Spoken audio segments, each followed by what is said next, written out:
Hi, this is Eric from longboxreview.com, and this is Breaking Late News, where I talk about the headlines that have captured my attention from the past, several weeks, I suppose.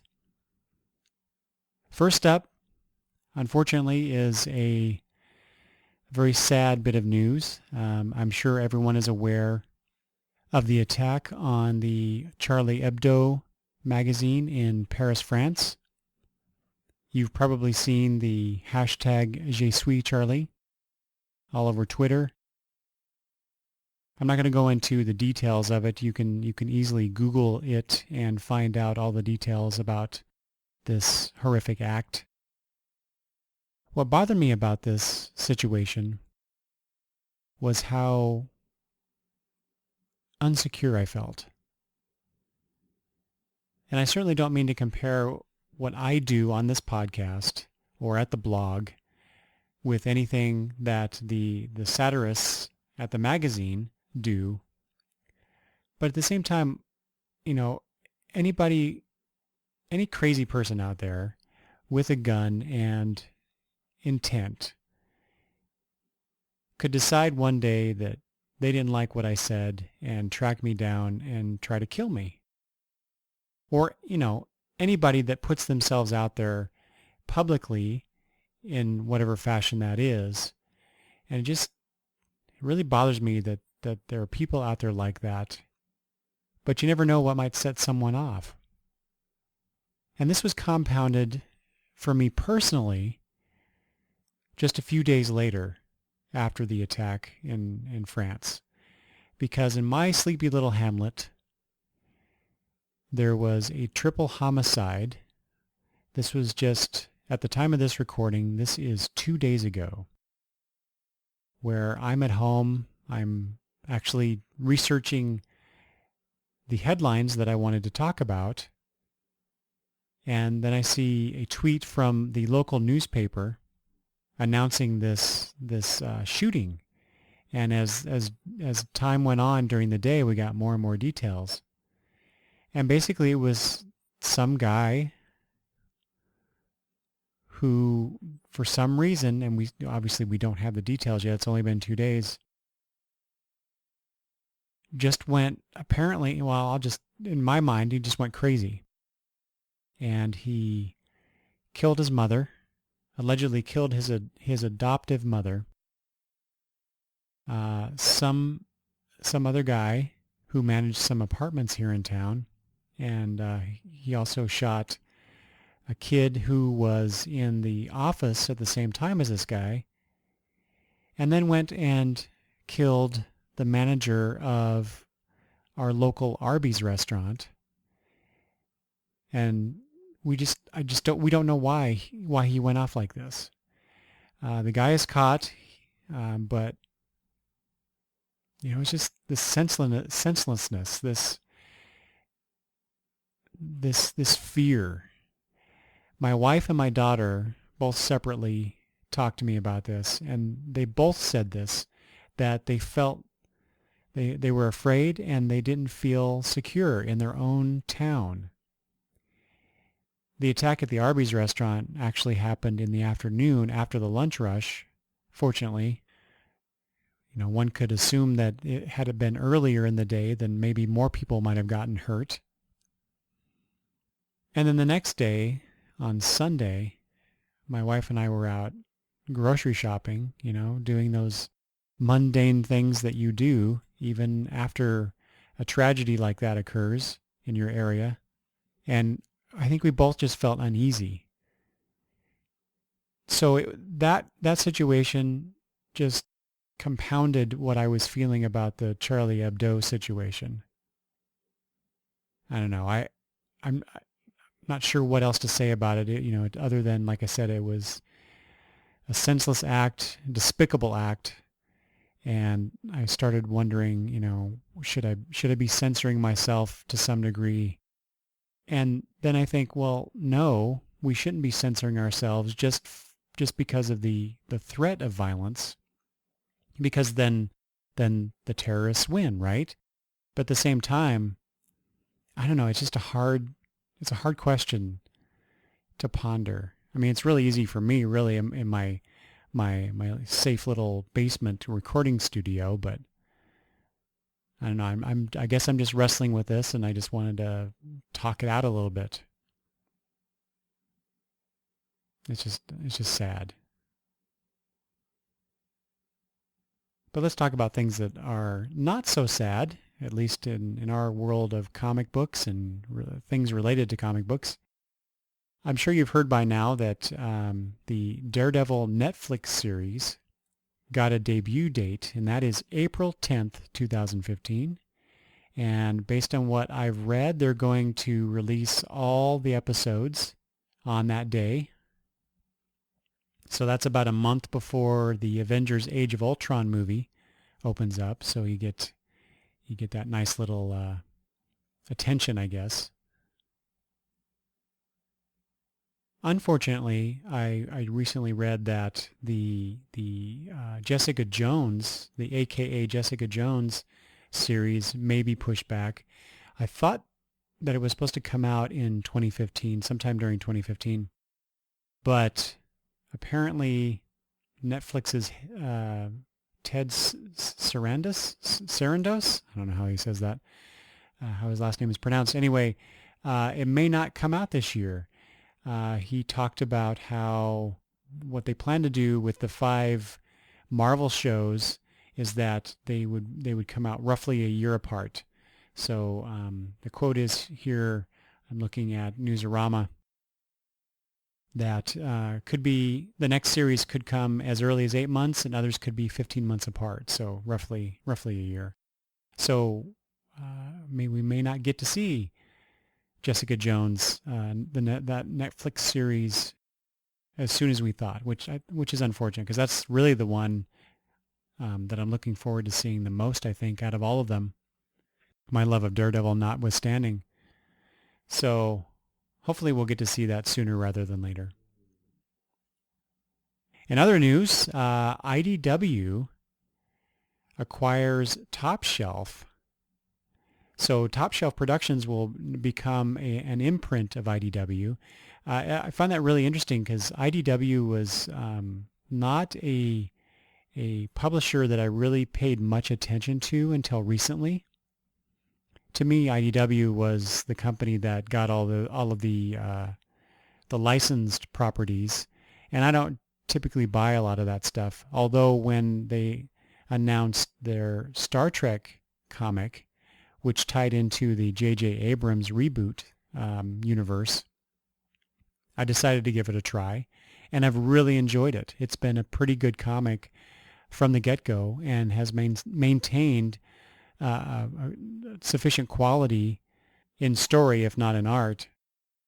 So now I'm looking at IDW more and more. They recently announced a Millennium miniseries, and of course I'm going to get that because I was a huge fan of the Millennium TV series from the late 90s on Fox. And so when they brought in or re-brought in, I don't remember now, the X-Files brand, given that the X-Files and Millennium universes actually do coincide with one another, we now get the Millennium miniseries. So I'm really excited about that. So with Top Shelf though, they get most, the big name here is Alan Moore, of course, with the League of Extraordinary Gentlemen. But based on what I know, Alan Moore will continue his work with Top Shelf, and of course IDW. Who knows if that will change or not, given Mr. Moore's volatility. But besides Alan Moore, there's a bunch of other people whose work is part of the Top Shelf brand. For example, there's been some buzz about Congressman John Lewis's, I guess it's a bestseller called March, and the catalog includes Craig Thompson's Blankets, which was an amazing graphic novel. If you haven't read that, I really recommend it. And Jeff Lemire's Essex County is part of this. So there's the press release was talking about how IDW has been looking for to increase their line, and Top Shelf is something that complements them. I'm not sure how that is exactly, but it doesn't really matter. So I'm really curious how this will turn out and what Top Shelf will bring to IDW other than the name recognition in some cases. But what will come out of this partnership that is new and interesting as opposed to what has come out before that is absorbed? Speaking of looking back, the 2014 sales information came out. This was through Diamond, and I just wanted to run through that real quick. So despite DC's push for the New 52 and the success of it early on, now we're 3 years later, over 3 years later, I guess, and Marvel is still number one, with DC being number two in dollar share and unit share. But Image Comics, no surprise there, is number three, with IDW being number four, and then followed by Dark Horse, Dynamite, Boom, and then the other publishers category. The top 10 books of 2014, I guess that's what this means, this ranking that I'm looking at. Yep, yep. I just didn't see the title. These are the top 10 comic books of 2014. Number 10, Superior Spider-Man, number 31. Number 9, Death of Wolverine, number 3. Number 8, Death of Wolverine, number 2. Number 7, Original Sin, number 1. Number 6, Thor, number 1, that's good. I like to see that. 5 and 4 are both Death of Wolverine issues, number 4 and number 1. Respectively. Number 3, Rocket Raccoon, number 1. No big surprise there. Number 2, Walking Dead, number 132. I'm not sure why that is. I read Walking Dead in trades, so I'm not caught up on that series. And so I imagine there was some big revelation during that issue. And finally, number 1 is Amazing Spider-Man, number 1. Not a big surprise there at all. Even at $5.99. Wow. In fact, the only issue on here that is $2.99 is the Walking Dead issue. The rest are either $3.99, $4.99, or there are 2 issues on here listed at $5.99, the Superior Spider-Man number 31 being the other one. And maybe that's why Marvel is number 1 in the dollar share. The 2014 top 10 graphic novels and trade paperbacks. Wow. So basically, this is just a bunch of Saga trades and Walking Dead trades. Pretty much, the top 6 are 3 Walking Dead and 3 Saga trades. That's interesting. Number 7 is Sex Criminals, the first trade of that, that's very good. It's one of my favorite series right now. And then number 8 is another Walking Dead. Number 9, finally DC gets on the list with Batman, The Court of Owls. That's the trade version. And rounding out number 10 is Saga. Interestingly, though still number 2, DC put out more comics in 2014 with over 1,100 comics compared to Marvel's just slightly over 950 comics. Image is third, of course, with just over 700, and IDW with over 500. Anyway, I don't tend to pay too much attention to the sales figures, but I find it interesting to take a look at the way things ended up at the end of the year. The big news recently, however, is the information coming out of the Image Expo. And so just as last year, Image released a bunch of new titles that would be coming out in 2015, or at least starting in 2015. So I thought I'd run down those real quick. And these, I may be reading a bit from the press release from Image. So first up is AD, After Death. This is by Scott Snyder and artist Jeff Lemire. So theoretically, this is coming out in November 2015. AD After Death will be set in a near future where death has been cured and one man must come to grips with what comes next. I'm not too excited about this. I passed over Scott Snyder's Witches, although I'm still reading his Batman.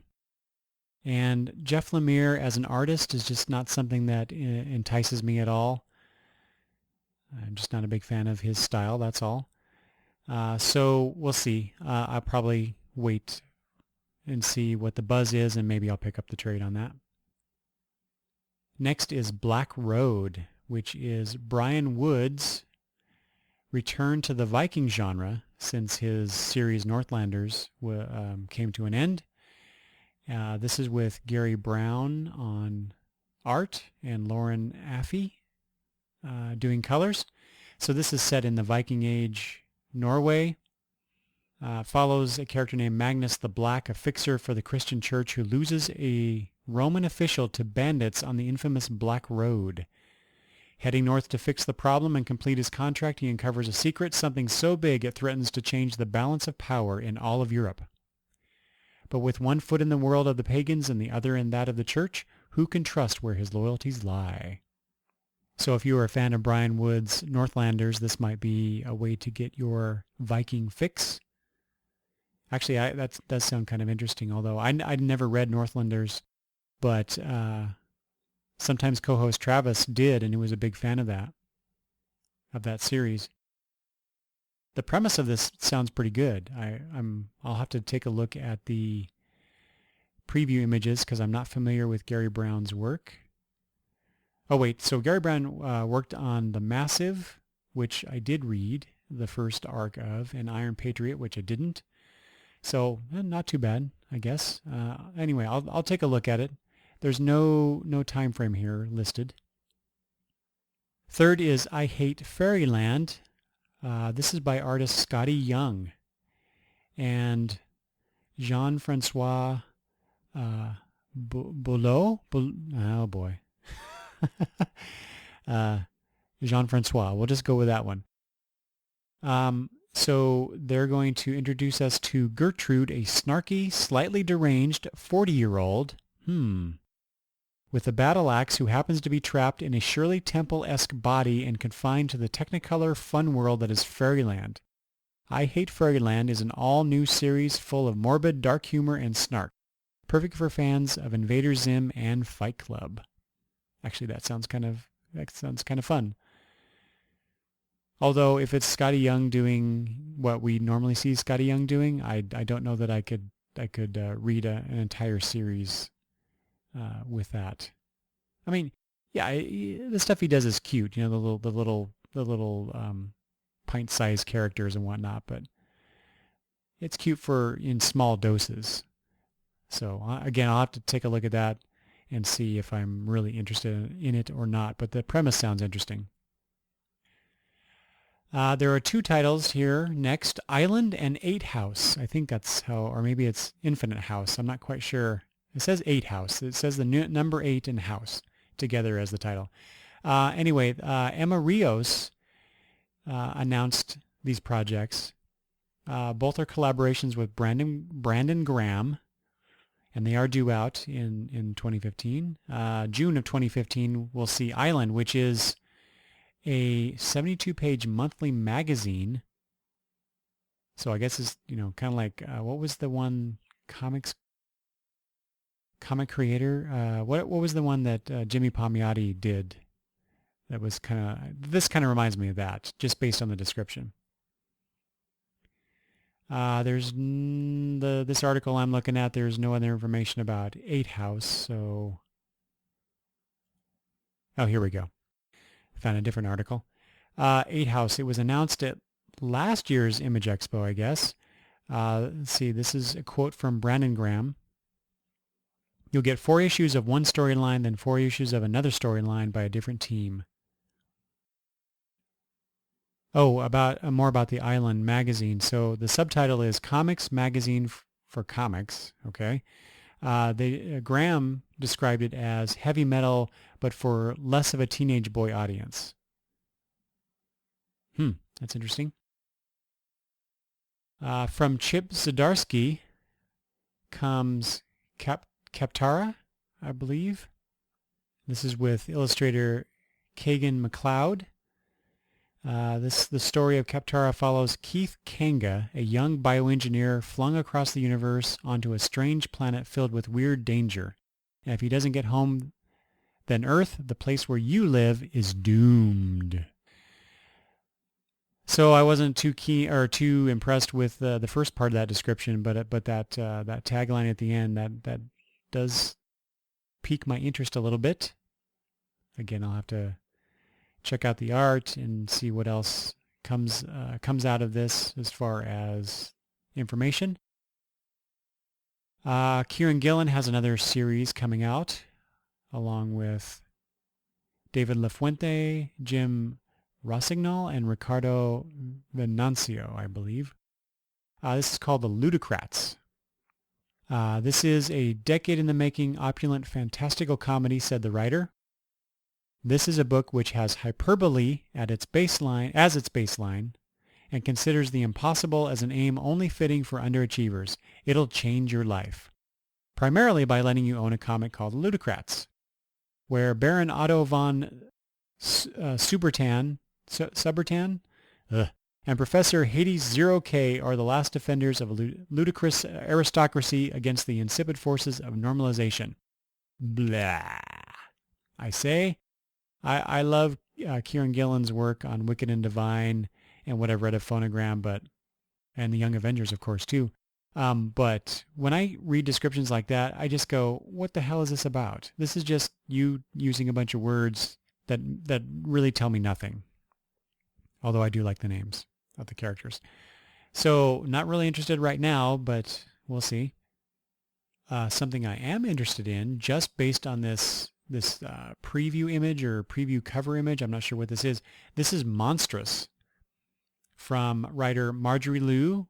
I think that's how she pronounces her last name.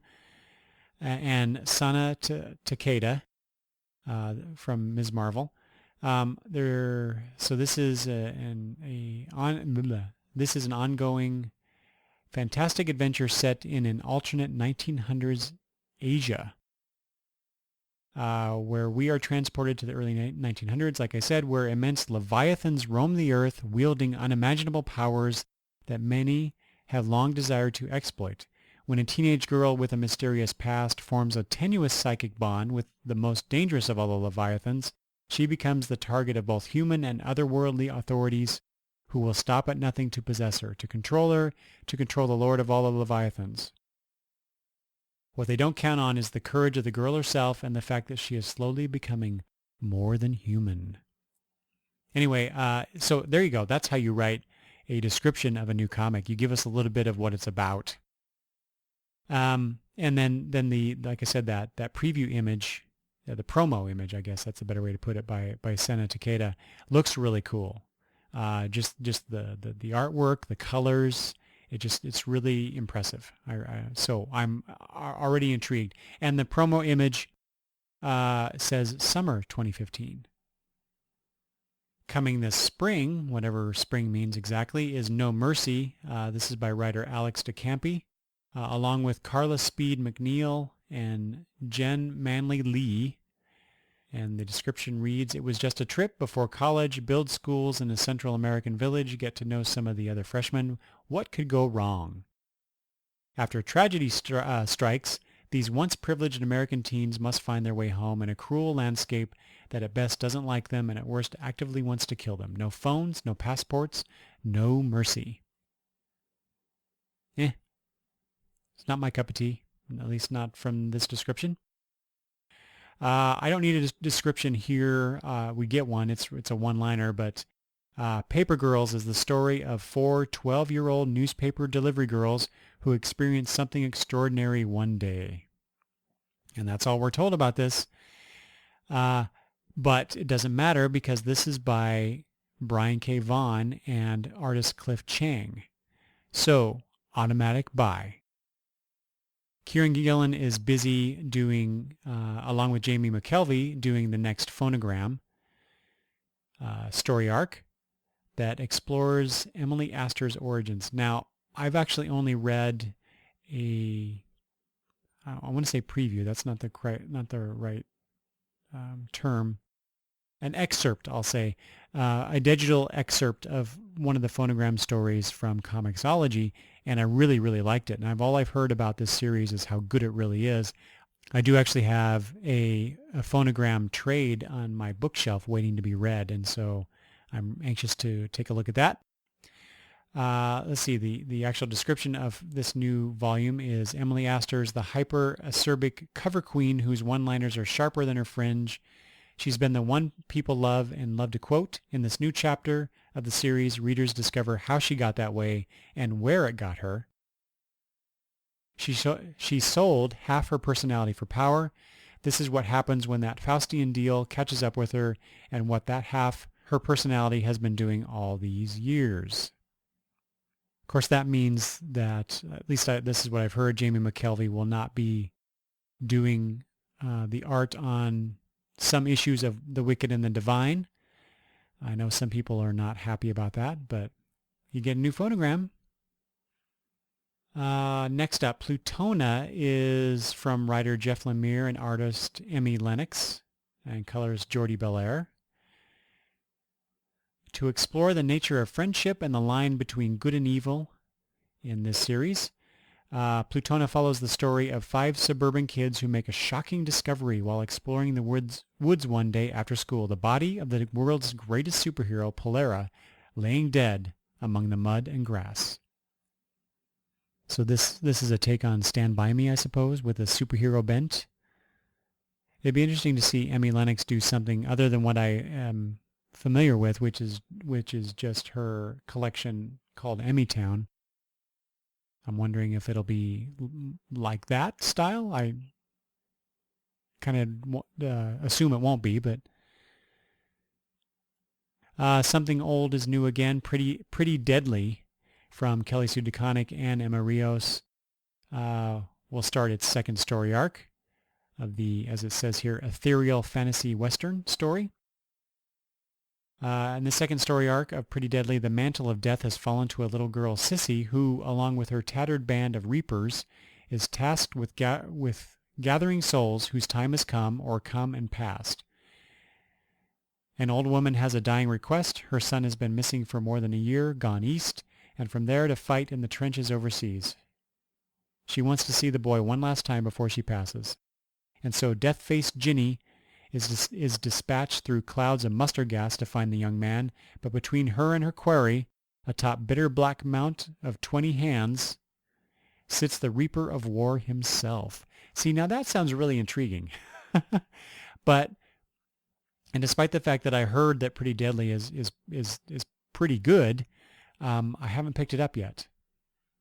So mostly because I wasn't quite sure what the darn thing was about. But given this description, I may have to go pick up the trade of the first story arc, or maybe trades. I'm not sure how many issues there are of that comic, and maybe jump on board on this new version.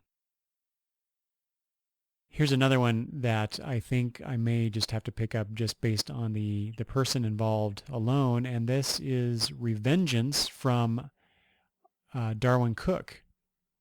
It's his first fully creator-owned project, and this is hitting in June of 2015. This book is a psychological thriller with darkly humorous overtones. When Joe Malarkey, there you go, there's the humorous overtone right there, is faced with a criminal tragedy, he sets out to make things right on his own. What follows is Joe's odyssey through the underside of the city and the madness that seems to drive his crazy world. So that's one of those, again, one of those descriptions that doesn't do a whole lot for me, but considering that it's Darwin Cook, and this is his story, not him telling somebody else's story in his wonderful art. I'm, like I said, I may have to pick this up. Eric Canetti and John Suey are doing Run, Love, Kill. This is a take on sci-fi and action-centric storytelling. They'll be joined by designer and color artist Leonardo Olea, with Manu Fernandez providing eye-catching CGI build models for the covers. Never heard of someone doing such a thing for a comic cover. This is slated for spring of this year.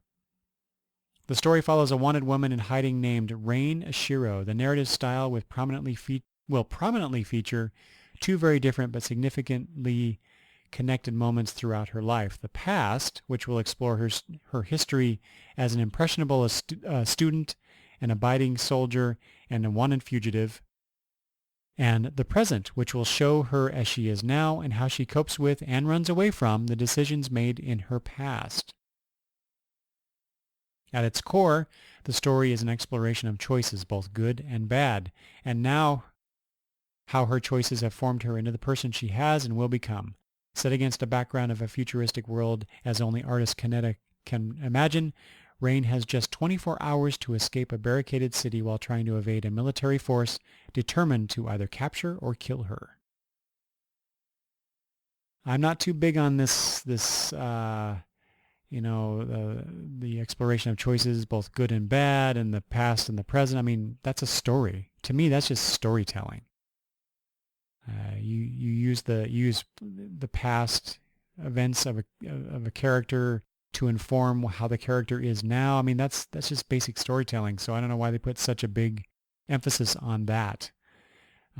Anyway, the basic premise of the setting and the plot, that sounds interesting. I'm not familiar with I've heard of Eric Kaneda, but I don't think I've actually read anything, and none of the other artists on here, their names I'm familiar with. So again, I'll have to take a look at the preview images that come out of this and see where it takes me. So one of the biggest names in comics, it says, Todd McFarlane, is launching a new series with co-writer Brian Holgan and artist Clayton Crane. As it says, this brilliantly written and stunningly illustrated 8-issue miniseries is titled Savior and hits shelves in April. This series is sure to be a new favorite for McFarlane fans and new readers alike. A man appears with no background, no memory. Okay, you can just stop right there because I hate those kind of stories. Hate them. There was a rash of those kind of stories last year. It may have been Image Expo titles, actually. Maybe not, but there were like all within a few months of each other. There was all these titles releasing, and I say all, but really it was probably like 3. But they were releasing, and that was pretty much the description of them. Character doesn't know who he is or why he's there, and needs to figure out what's going on. Yawn. Anyway, but this much is clear. This individual possesses certain powers, abilities that harken from the Old Testament. Okay. Could he possibly be this corrupted world's savior in the flesh, or will he be the world's undoing? Okay, that I can get behind. Kind of like that idea. Anyway, Sons of the Devil is Brian Buccellato and Tony Infante's horror story, psychological horror story about one man's discovery of familial blood ties to a cult. This book is a dark look at a blue-collar 25-year-old orphan who learns he is the son of a cult leader. Like True Detective and The Following, Sons of the Devil is an exploration into the dark side of human psychology. It's a grounded take on cults that balances the real world with the supernatural. It's gritty, character-driven, and tonally lays somewhere between Southern Bastards and Nailbiter, neither of which I've read, so that does nothing for me, although I have heard that Southern Bastards is pretty good, so I'm waiting for the trade on that. I do like the idea of an examination of a cult along with some supernatural elements. So I might be giving that a look. Brian Wood returns to the list with Starve, along with Danijel Zazelle and Dave Stewart it says here, are cooking up a story set in the near future where celebrity chefs are idolized and reality television has taken a decidedly unsavory turn. So this is a world where chefs are practically royalty and access to them is the ultimate status symbol. Chef Gavin Cruikshank, back from a self-imposed exile, finds his little foodie television program, Starve, transformed into a gonzo arena sport where chefs slice and dice rare and endangered species for their super rich patrons. Since his personal life is as much a shambles as his professional career, Chef Cruikshank works to repair his relationship with his grown daughter while dismantling the monstrosity that Starve has become. Yeah, don't really care. Wow, there's a lot of repeats on this list. The next two are... Yeah, next two are repeats. Anyway, Tadema is Emmy Lennox's book. This is a somewhat autobiographical book. Takes us along on her personal journey back to Japan in a touching and in-depth look at Japanese roots and cultural influences in this new graphic novel. Throughout her childhood, Emmy visited her grandmother in Japan frequently, but through the years of high school and after, she hadn't been back in nearly 12 years. Sadly, however, within those years, both her Japanese grandparents passed away. Tadema is a travelogue documenting a trip back to Japan with her mother for a memorial service to renew the Sabota, a wooden grave marker at her grandparents' tomb in Fukushima. Touching on Japanese spirituality and cultural differences, Tadema is more than a book about landmarks and foreign cuisine. It's about family, and that is a book I can get behind. So I will definitely be checking that one out. Although, I have to admit, here's a confession, comic book confession. I haven't read Emmytown. It's on my list, or it's on my bookshelf. I started reading it, and I couldn't continue with it. It wasn't intriguing enough to, or didn't capture my attention enough for me to keep going. But I keep meaning to get back to it because I like the idea of Emmytown. So I'm really looking forward to this new graphic novel by Emmy Lennox. The other repeat here, although I have to admit it's a good one because it's by Brian K. Vaughan. This is called We Stand on Guard, and Vaughan teams up with co-creator and artist Steve. Oh boy, I want to say Scrokey, who is a storyboard artist for The Matrix and Jupiter Ascending. This is a miniseries. We Stand on Guard is an action-packed military thriller set in the 22nd century. It follows a heroic band of Canadian civilians turned freedom fighters who take up arms against a violent invasion of their country by a technologically superior nation, the United States. Oh yeah, I'm going to have to buy this. Whether it's I pick up the miniseries or I get the eventual trade of this. I'm definitely going to read this one. And then finally, we have from James Robinson and Philip Tan. This is an all-new space opera series titled Heaven. Heaven introduces readers to a distant future where the forces of man and alien combined have used religion to conquer this universe and are now ready, about to invade the next one, heaven itself. The good war, quote unquote, between man and angel will span galaxies and dimensions, building to a final conflict that threatens to negate all of reality itself. Along the way, many players on both sides of the war will be featured, soldiers, spies, and politicians, all with different goals and agendas, even as their two distinct and differing realities explode around them. So, like the McFarlane book, where you have the Old Testament type stuff as part of the story, as part of the world, I'm intrigued by this because I always had a soft spot for stories featuring angels and demons. So I'm intrigued by this. There's a lot of high concept here in this description.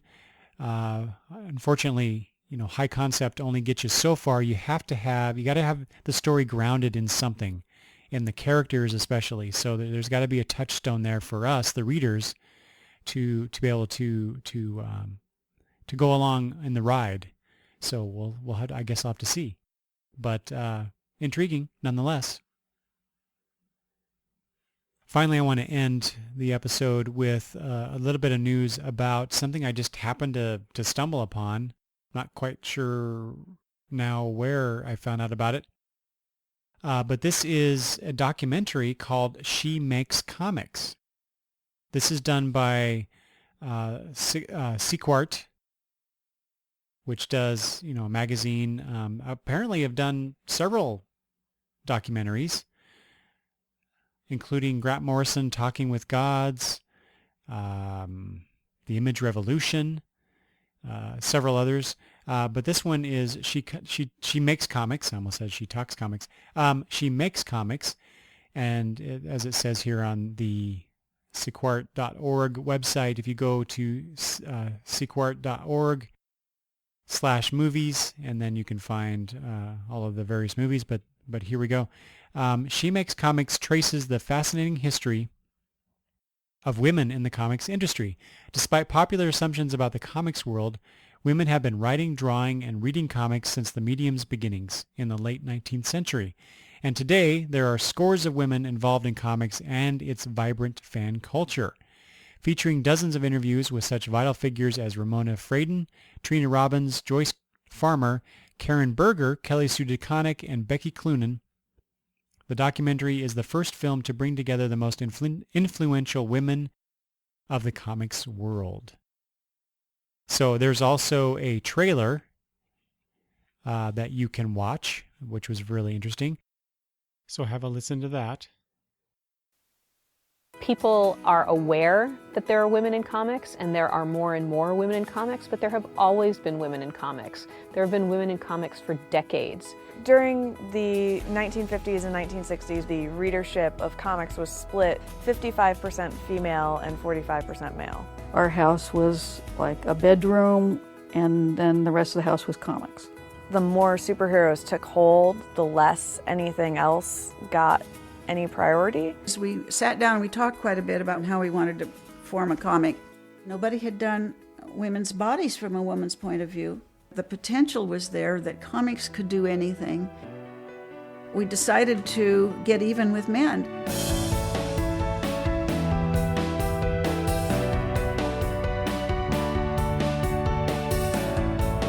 You're entering a golden age of breaking into comics if you're female. And there are more women in comics than ever, and that's really exciting to see. You can tell any kind of story in comics, and let's really try to do progressive material always. Write stories for people. And if you have more women involved, you're probably going to have more women reading. Female fandom has exploded. There is a community out there. Just go in, dive in, head first. It's going to be awesome. It's become more acceptable to be a woman and to go to a convention. I think the more women that come out and say, I'm interested in comics, and I'm not ashamed of that, the more women are like, oh, I'll take a look at this and I'll give it a try. I'm an artist, and I don't do anything for anybody. It's me and the paper, and total honesty. To bring all of these women together, these smart, creative, powerful women together, telling their stories, telling the history of women in comics, stands as such an amazing example to women out there, to girls out there, that there are a lot of women in this club, and that there's always room for more. See, that's pretty intriguing, isn't it? I want to thank the fine folks at sequart.org for allowing me to play the audio of that trailer. But go check it out yourself. I'll have a link in the show notes. So this is directed by Marissa Stoddard, who's done several short films and also producing her first full-length feature. I'm not familiar with her work, but I'm really looking forward to watching this documentary. It actually came out in December 2014, And if you go to the She Makes Comics page at sequart.org, you can buy the DVD or the download, which is only $10. The DVD is $20. For $25, you get the DVD and the download. So I'm going to, I want to watch this. So however I need to do that, I need to figure out how to do it. So you should check that out, or I encourage you to check that out anyway. And that's all we have time for today as far as Breaking Late News. If you have any comments about the news stories or other information presented herein, please let me know. You can email me at longboxreview@gmail.com, or you can leave comments at the website, longboxreview.com. Thanks for listening, everybody. Bye-bye.